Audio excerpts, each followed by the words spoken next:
Hello, welcome to Poetry Changes Lives.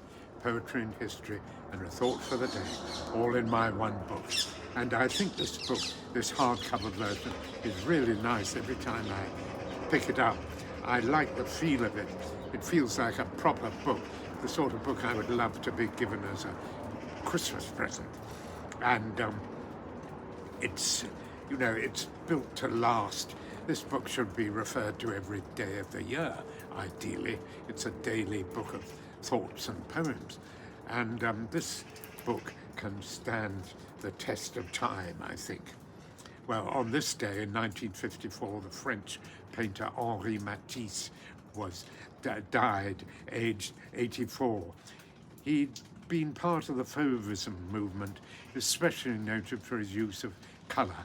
Some of his paintings are really beautiful. Later, he became a friend of Picasso.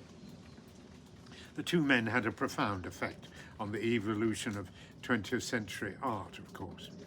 Both painted mostly women and still life. They were sometimes rivals, but remained friends, both living in the south of France for many years in their later lives. Matisse spent his last years doing collage, cutting out shapes with scissors that his assistants applied to the canvas under his instruction. There's a famous photograph of him sitting in a wheelchair doing just that. He never really stopped creating right up until the time he died.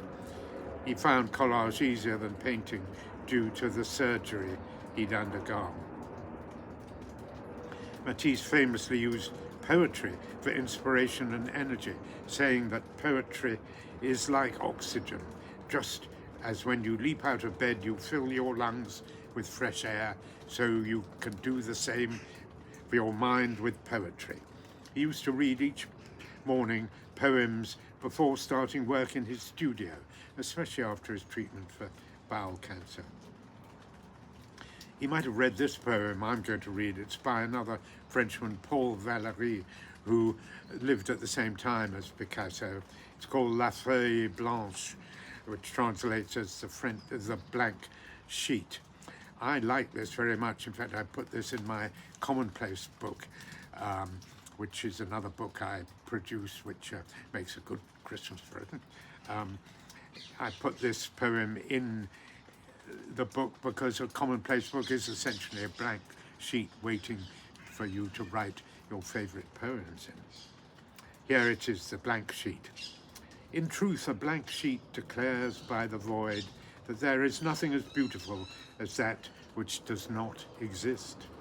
On the magic mirror of its white space, the soul sees before her the place of miracles that we would bring to life with signs and lines. The presence of absence overexcites and at the same time paralyzes the definitive act of the pen. There is in all beauty a forbiddance to touch, from which emanates I don't know what of sacred that stops the movement and puts the man on the point of acting in fear of himself. It's a very modernist poem, but I like it very much. I love that phrase. There is in all beauty a forbiddance to touch. Today I give thanks for the inspiration that poetry gives to so many. Thank you for listening.